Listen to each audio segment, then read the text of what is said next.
आओ आज एक बच्चे के इश्क की कहानी बता दो।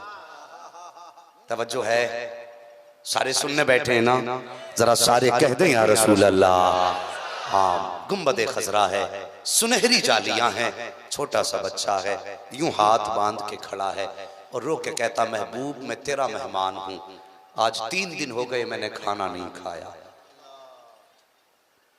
आज 3 दिन हो गए मैंने खाना नहीं खाया। जैसी बच्चे ने इतना कहा, एक मौलाना पीछे से आए, कंधे पे हाथ रखा, कहने लगे बेटे क्या कहा? उसने कहा मैंने 3 दिन से खाना नहीं खाया। मौलाना ने बच्चे का हाथ पकड़ा, ले गए अपने कमरे पे, खाना लगा दिया। बच्चा बस कुछ सोच रहा था। मौलाना कहने लगे बेटे जल्दी खाना खा ले, माँ रास्ता तक रही होगी, बेटे जल्दी खा, बाप तुझे तलाश करने निकल जाएगा।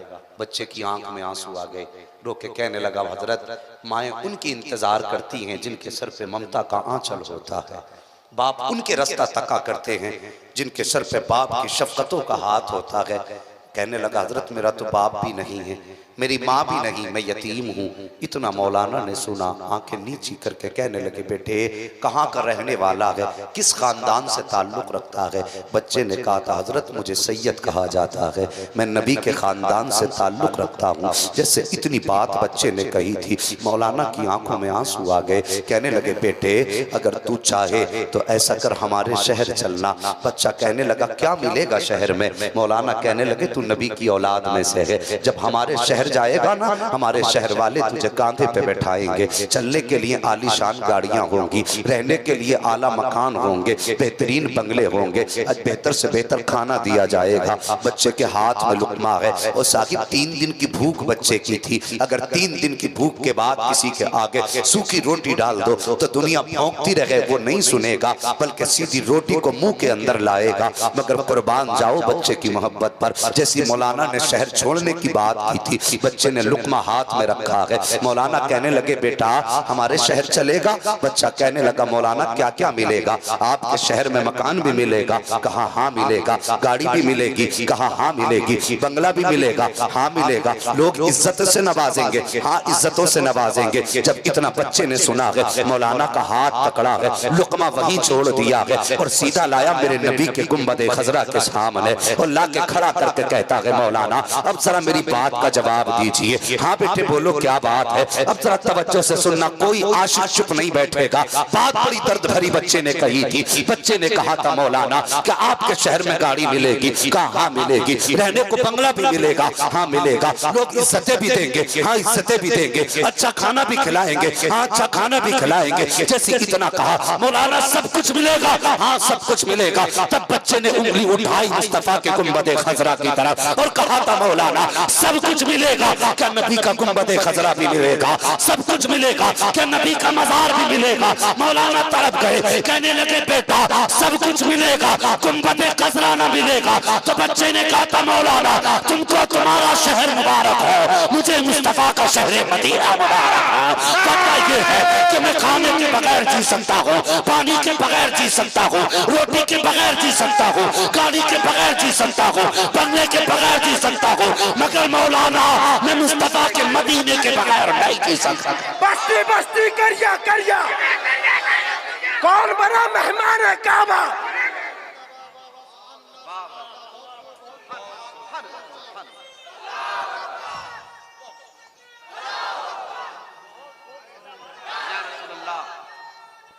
जिंदाबाद जिंदाबाद। अल्लाहू अकबर। या रसूल अल्लाह जिंदाबाद जिंदाबाद। अल्लाहू अकबर।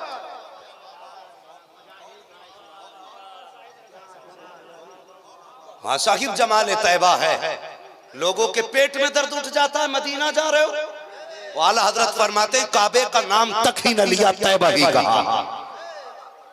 हाँ आला हजरत फरमाते जा तो हज के लिए रहे थे, काबे का नाम तक भी न लिया, तैबा ही कहा। पूछा था हमसे जिसने के नौजत किधर की है? हाँ ये मेरे मुस्तफा का मदीना है। और साहिब पूछते हो ना मदीने से इश्क क्यों है?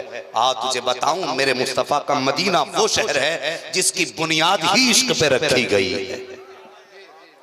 अब जरा तवज्जो चाहिए, मदीना वो शहर है जिसकी बुनियाद ही इश्क पे रखी गई है।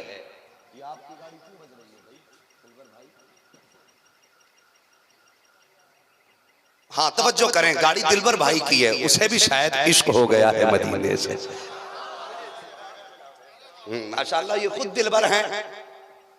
तवज्जो कीजिए, शहर मदीना वो शहर है जिसकी बुनियाद ही इश्क पे रखी गई है। अब तवज्जो करें, मेरे नबी की विलादत से 1000 साल पहले, तवज्जो है, अगर दिल कहीं और है तो फिर बातें मदीने की नहीं करने वाला मैं। हाँ जरा सारे कह दें या रसूल अल्लाह। मेरे नबी की विलादत से 1000 साल पहले एक बादशाह उठा, नाम था तुब्बा हुमैरी। तवज्जो चाहिए, नाम क्या था? तुब्बा हुमैरी। ये उठा, जबरदस्त फौज थी, जिस शहर की तरफ चल देता लोग शहर का शहर खाली कर देते और चाबियां इसके कदमों में डाल देते। जिस शहर को ये फतह करता था उस शहर की फौज अपनी फौज में शामिल करता। इसकी फौज बढ़ते बढ़ते बहुत बड़ी हो गई। इसने दिल में ठानी कि मुझे पूरी दुनिया पे हुकूमत करनी है। ये नियत लेके बढ़ा, वो सफर करते करते करते करते करते करते हरम काबा के करीब जा पहुंचा। मक्का शरीफ पहुंचा। इसका उसूल था जिस शहर में जाता उसके बाहर ये पड़ाव डाल देता। शहर के लोग खुद आते, इसके डर से चाबियां सौंप देते कि ये हमारा शहर कत्ल गारतगरी नहीं चाहिए। इसने जाके पड़ाव डाला। सुबह से शाम हो गई, मक्का शरीफ से कोई निकल के बाहर नहीं आया। इसने कहा ताज्जुब है, मैं जहां जाता हूं मेरे जाने की खबर होती है, लोग चाबियां लेके आ जाते। ये कौन सा शहर है जिसका कोई बच्चा भी बाहर नहीं निकला? जैसे इसने बात कही ना इतनी, तो जो इसके साथ लोग थे वो कहने लगे तुम्हें पता नहीं है बादशाह, इसे मक्का शरीफ कहा जाता है और इस शहर के लोगों का मानना यह कि इसमें खुदा है, खुदा का घर है, वो उसके सिवा किसी से नहीं डरते। इसने जब इतना सुना इसके दिल में ख्याल आया कि एक घर की वजह से लोग मुझसे नहीं डर रहे। इसने सोचा लो मैं उस घर ही को मिटा डालूंगा। आज तरह तरह की बकवास हो रही है ना कि हम इसको तोड़ेंगे उसको तोड़ेंगे, और जालिमों हमें लावारिस मत समझ लेना। खुदा की कसम वो है, हम वो हैं जिसका वारिस मदीने वाला मुस्तफा है। हाँ हमारा मालिक कमजोर नहीं है, इतना पावरफुल है, अगर इशारा करते तो सूरज को लौटा देता है, अगर उंगली उठाते तो चांद का सीना तोड़ देता है। तो तेरी औकात भी क्या है? खुदा की कसम अभी ढील है उधर से, मगर इतना भी लावारिस मत समझना कि जैसा चाहोगे तुम चबा डालोगे। हाँ बस तवज्जो करें, उसने चाहा अल्लाह का घर गिराना, उसके सर में दर्द हुआ। जैसी सर में दर्द शुरू हुआ वो कहने लगा सर में बड़ा दर्द है। दवा दी गई, दर्द नहीं रुका। जो उसके साथ उसकी कौम के आलिम थे दम दरूद करने लगे, दर्द नहीं रुका। जब परेशान हो गया, तड़पने लगा, एक तजर्बाकार उसकी जमात का सबसे बड़ा आलिम आके कहने लगा बादशाह जरा सच बता, कहीं तूने काबा ढाने का ख्याल तो दिल में नहीं किया था? कहने लगा हाँ ये ख्याल तो आया है। कहा अगर जिंदा रहना चाहता है तो दिल से ख्याल निकाल दे, अगर ये ख्याल दिल में रह गया तो तू जिंदा नहीं बचेगा। उसने जैसी जहन से ये बात निकाली फौरन सर का दर्द खत्म हो गया। जैसी सर का दर्द खत्म हुआ अब इसके दिल में आया कि मैं जाके सबसे पहले उस काबे की जियारत करूंगा। ये नंगे पैर आया काबा शरीफ में, इसने काबे की इमारत को देखा। आज से पहले, इसके आने से पहले काबे पर गिलाफ नहीं चढ़ाया जाता था। तारीख में काबे के ऊपर सबसे पहला गिलाफ चढ़ाने वाला यही तुब्बा हुमैरी है, यही तुब्बा हुमैरी है। इसने काबे का गिलाफ सिलवाया, काबे पर गिलाफ चढ़ाया, फिर आगे को सफर किया। जब सफर करते करते उस जंगल में पहुंचा जो चारों तरफ मैदान नजर आ रहा था। इसकी सारी जमात फौज चल रही है, इसकी जमात और फौज के अंदर मौलवी भी थे, इसकी कौम के उलमा थे। उन्होंने जाकर के अचानक घोड़े रोक दिए और ठहर करके लंबी लंबी सांसें लेना शुरू कर दी। जैसी सवारियां रुकी ये बादशाह कहने लगा बात क्या है, आगे क्यों नहीं बढ़ते? तो वो कहने लगे हमें इस जमीन से मदीने की खुशबू आ रही है, मदीने की खुशबू आ रही है। तुब्बा हुमैरी ने कहा था कि मदीने की खुशबू मैं समझा नहीं। इसकी कौम के उलमा ने कहा था तुम्हें मालूम नहीं है आखिरी नबी जलवागर होने वाला है और वो मक्के में पैदा होंगे, हिजरत करके इसी जमीन पर आएंगे। आज ये मैदान है, कल यहाँ शहर आबाद होगा और ये शहर उनका मदीना बनेगा। अल्लाह अकबर। जैसे इतना सुना था तो हुमैरी कहता है उस नबी की शान क्या है। इसकी कौम के उलमा ने कहा था और तुब्बा हुमैरी वो इतनी बड़ी शान वाला है, इतनी बड़ी शान वाला है जिससे मदीने वाला राजी होगा उससे खुदा राजी हो जाएगा। जब इतनी बात इसने सुनी तो बस ठहर गया। कहा यहां शहर आबाद होगा? कहा हाँ। तवज्जो है आपकी, याद रखिएगा शहर आबाद होगा? कहा हाँ। कि बताओ आने में कितनी देर है। किताबें पलट के कहने लगे आज वक्त तो करीब आ गया है लेकिन टाइम नहीं बताया जा सकता। उसने सबको इकट्ठा किया, अपनी फौज में से 300 उलमा निकाले। कितने? तुम भी बोल दो। 300 उलमा निकाले और 300 उलमा निकालने के बाद 300 घर बनाए। एक मकान 2 मंजिला बनाया, 2 मंजिला मकान जिसे डबल स्टोरी भी कहा जाता है। 2 मंजिला मकान समझते हैं ना? क्या बोलते हैं 2 मंजिला मकान? 2 तल्ला। हाँ जी, 2 तल्ला मकान बनाया और उन 300 उलमा में जो सबसे बड़ा आलिम था वो मकान उसके हवाले किया। एक खत लिखा और लिखने के बाद जो सबसे बड़ा आलिम था उसको दे दिया।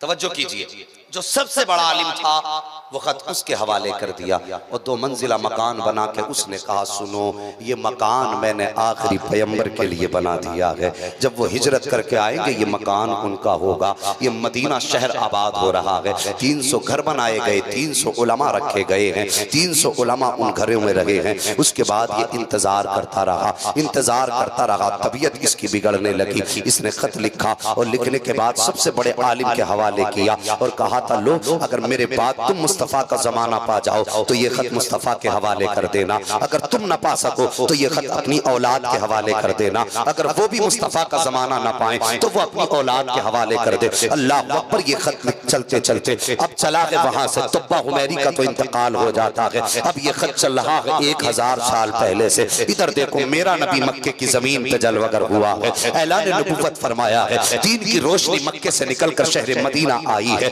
अब नबी की हिजरत की घड़ी करीब आ गई है। अल्लाह अकबर। मुस्तफा की हिजरत की घड़ी करीब आई है। मदीने में सरकार की आमद के चर्चे होने लगे हैं, आका करीम की आमद की बातें हो रही हैं। आप देखो तो सही तारीख उठाइए मुस्तफा के मदीने की, जरा उठिए देखो एक शहर है मदीना शरीफ, वहां पे कुछ जवान अमीर बैठे हुए हैं और बैठे बैठे बातें कर रहे थे। आ रहे हैं पैगंबर इस्लाम, वो मेरे मेहमान बनेंगे। कोई कहता था मेरे मेहमान बनेंगे, कोई कहता था मैंने अभी घर में रंग रोगन किया है वो मेरे मेहमान बनेंगे। किसी ने कहा मैंने नया घर बनाया है वो मेरे मेहमान बनेंगे। उन्हीं अमीरों में एक गरीब शख्स भी बैठा था जिसको दुनिया अबू अय्यूब अंसारी के नाम से याद किया करती है। जैसी नबी की आमद की बातें आपने सुनी है, कुछ न कह सके, अपनी जगह से उठे हैं, घर आए हैं। आने के बाद आकर के तन्हाई में आंसू बहा रहे हैं। माँ ने बेटे की हिचकियों की आवाज सुनी है, करीब आकर कहने लगी अबू अय्यूब अंसारी मेरे लख्ते जिगर रोने की वजह क्या है, क्यों रो रहे हो? जैसे इतनी बात कही है फौरन चीख निकली अबू अय्यूब अंसारी की।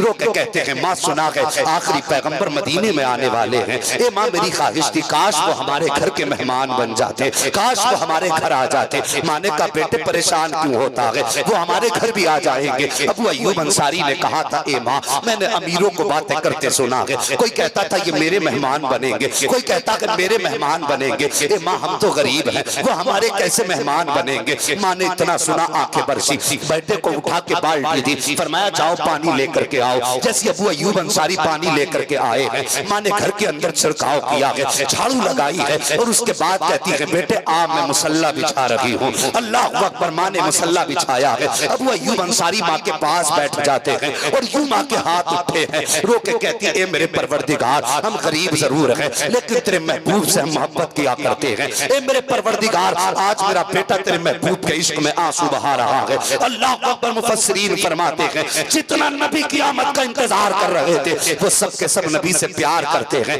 लेकिन ये अबू अय्यूब अंसारी है, ये प्यार नहीं करते बल्कि मदीने वाले से इश्क किया करते हैं। और हाँ साहिब, जो इश्क करते हैं वो प्यार करने वालों से आगे निकल जाया करते हैं। माँ ने मुसल्ला बिछाया, रो के दुआ की थी, सुबह तक माँ ने हाथ उठा के दुआ की है। जैसी सुबह का सवेरा हुआ है, माँ ने कहा अबू अय्यूब अंसारी, जी अम्मी जान का जल्दी जा महबूब को बुला के ले आ। अल्लाह अकबर। अबू अय्यूब अंसारी आए हैं और आने के बाद वहां बैठे हैं जहां पर लोग नबी के इंतजार में बैठे हुए थे। कोई कहता था कि मैं नबी को अपनी सवारी पे लेके जाऊंगा, कोई कहता था मैं अपनी सवारी पे लेके जाऊंगा। अबू अय्यूब अंसारी कहते थे नबी को मैं अपने घर लेके जाऊंगा। अमीरों ने कहा था अबू अय्यूब अंसारी, हम तो सवारी पे नाज कर रहे हैं, हमारे पास तो दौलत है, तू किस चीज पे नाज करता है? तो अबू अय्यूब अंसारी ने कहा था तुम्हें अपनी दौलत पे नाज है, मुझे मेरी माँ की दुआओं पे नाज है, मुझे माँ की दुआओं पे नाज है। मेरी माँ ने दुआ की है, यकीन है महबूब मेरा मेहमान बनेगा। अल्लाह अकबर। अचानक मेरे नबी का सफर मदीने की तरफ है, इतने में हजरत जिब्रील को रब हुक्म दे देता है, ए जिब्रील जल्दी जमीन पे चले जाओ। जैसे मेरा महबूब पहुंचे उनकी सवारी की नकेल पकड़ के अबू अय्यूब अंसारी की चौखट को छोड़ देना। अल्लाह अकबर। जिब्रील अमीन आए हैं, इधर नबी की जलवा करी हुई है, सवारी लेकर के जिब्रील चले हैं। कोई कहता था हुजूर मेरे मेहमान बने, हुजूर मेरे मेहमान बने, लेकिन आका फरमाते इसकी नकेल छोड़ दो। आज हम उसके मेहमान बनेंगे जिसके दरवाजे पे सवारी बैठ जाएगी, जिसके दरवाजे पे ऊँटनी बैठ जाएगी, हमें उसका मेहमान बनना है। अल्लाह अकबर। चौक में चक्कर लगाया सवारी ने, आकर के बैठ गई अबू अय्यूब अंसारी के दरवाजे पर। फिर सहाबा कहने लगे हुजूर हो सकता है इत्तेफाक हो, एक बार और घुमा दिया जाए। दोबारा उठाया गया, फिर आके वहीं बैठ जाती है। 3 मरतबा घुमाया गया, तीनों मरतबा सवारी वहीं बैठ जाती है। मेरे नबी तशरीफ लाए, अबू अय्यूब अंसारी के घर में जलवागर हुए हैं। जैसी आए हैं आपकी वालिदा पानी का प्याला लाई है और ला के कहती महबूब ये पानी पी लीजिए। जैसे पानी का प्याला होठों तक आया है, रब फरमाता है जिब्रील मेरे महबूब से कह दो कि यहाँ सिर्फ पानी नहीं पीना है बल्कि इस घर में बसेरा करके रहना है। अल्लाह अकबर। अब जरा तवज्जो करना, ये मकान अबू अय्यूब अंसारी का है, नबी जलवागर हुए हैं। अबू अय्यूब अंसारी मारे खुशी के उछल लगे हैं, आज नबी मेरे मेहमान है, आज नबी मेरे मेहमान है। पानी मुस्तफा पी चुके, जब पीकर के तसल्ली में बैठे उसके बाद आका के जुमले सुनो। मेरे सरकार फरमाते हैं ए अबू अय्यूब अंसारी, आज से 1000 साल पहले जो खत देकर के गया था तुब्बा हुमैरी, वो तुम्हारे घर के अंदर रखा हुआ है, वो खत मुझे ला करके दे दो। आप अंदर गए हैं, पुराना संदूक खोला है, एक कवर के अंदर तावीज वो खत रखा हुआ है, खत उठा करके दिया, मेरे नबी ने पढ़ा है। अल्लाह अकबर। पढ़ने के बाद आका करीम के चश्मा ने नबुव्वत बरस जाती है। उस खत के अंदर लिखा हुआ था या रसूल अल्लाह, ये मकान तो मंजिला आपके लिए बना के जा रहा हूँ, हुजूर जब आए तो इसमें आपका डेरा बसेगा। आका इसके बदले में कुछ नहीं चाहता हूँ, बस इतना चाहता हूँ जब कयामत का दिन हो आप अबू बकर को करवट में खड़ा करें, उमर को अपने बाजू में खड़ा करें, उस्मान वाली भी दाएं बाएं हो, आपके सहाबा भी दाएं बाएं हो। आका उस वक्त में तुब्बा हुमैरी को मत भूल जाना। या रसूल अल्लाह, मैं रब को गवाह बना करके आज क़यामत से पहले आपका कलमा पढ़ के जा रहा हूँ। मेरे नबी ने हाथ उठा के कहा था तुब्बा हुमैरी परेशान मत हो, वक्त आने में दे, जहाँ पे अबू बकर खड़ा होगा वहीं पे तुब्बा हुमैरी खड़ा होगा। नारे तकबीर, नारे रिसालत, नारे तकबीर, नारे तकबीर। मसलके आला हजरत, मसलके आला हजरत, उलमाए किराम, नारे तकबीर, नारे रिसालत। इस्लाम, इस्लाम जिंदाबाद। इस्लाम, नारे तकबीर, नारे रिसालत। अल्लाह जज़ाए खैर दे, बरकत अता फरमाए। हाँ साहिब। नारे तकबीर, नारे रिसालत, उलमाए अहले सुन्नत, मसलके आला हजरत, जमाले तैयबा कॉन्फ्रेंस, मुफ्ती हम्माद रज़ा साहब मुरादाबादी। नारे तकबीर, नारे रिसालत, सुभान अल्लाह, सुभान अल्लाह। अल्लाहु अकबर। खत पढ़ा ना अबू अय्यूब अंसारी ने, फिर कदमों पे सर रखा, रो के कहने लगे आका अब तक मैं ये समझता था कि आप मेरे मेहमान हैं, लेकिन खत पढ़ के पता चला कि हुजूर हम तो आपके 1000 साल से मेहमान बने हैं। अल्लाहु अकबर। ये है मेरे मुस्तफ़ा के मदीने शरीफ की तारीख। और फिर जब कदम मेरे नबी ने रखा ना मदीने में, कुरान ने ऐलान कर दिया, ला उक़सिमु बिहादल बलद व अंत हिल्लुम बिहादल बलद। ओ महबूब, हमें इस शहर की कसम है। मुफस्सिरीन फरमाते हैं शहर से मुराद, किसी ने कहा मक्का शरीफ है, किसी ने कहा मदीना शरीफ है। मुहद्दिस देलवी फरमाते हैं जब तक नबी मक्का शरीफ में रहे तो कस्में मक्का शरीफ की थी, और जब नबी मदीने में आ गए तो कस्में मदीने की हो गई हैं। और किसी ने आला हज़रत से पूछा था हुजूर मक्का अफजल है या मदीना, तो मेरे इमाम ने कहा था तैबा ना सही अफजल, मक्का ही बड़ा जाहिद। हम इश्क के बंदे हैं, क्यों बात बढ़ाई है। संभल कर पाँव रखना हाजियो, शहरे मदीना है, कहीं ऐसा ना हो सारा सफर बेकार हो जाए। अल्लाह अकबर, ये मेरे मुस्तफ़ा का मदीना है। हाँ साहिब, जिसकी बुनियाद ही इश्क पे रखी गई हो, और फिर जब उसका नाम आए तो आशिक का दिल क्यों ना मचल जाए। हाँ, अल्लाह भला करे, नस्लें आबाद हो आपकी। ला उक़सिमु बिहादल बलद, महबूब मुझे इस शहर की कसम है, व अंत हिल्लुम बिहादल बलद, क्योंकि इस शहर की गलियों ने तेरे कदमों को जो चूम लिया है। हाँ साहिब, हम उस नबी के उम्मती हैं, खुदा जिसके कदमों से लगने वाली खाक की कसम इरशाद फरमा रहा है। और साहिब उसके उम्मती हो के फिर अपने कदम देख,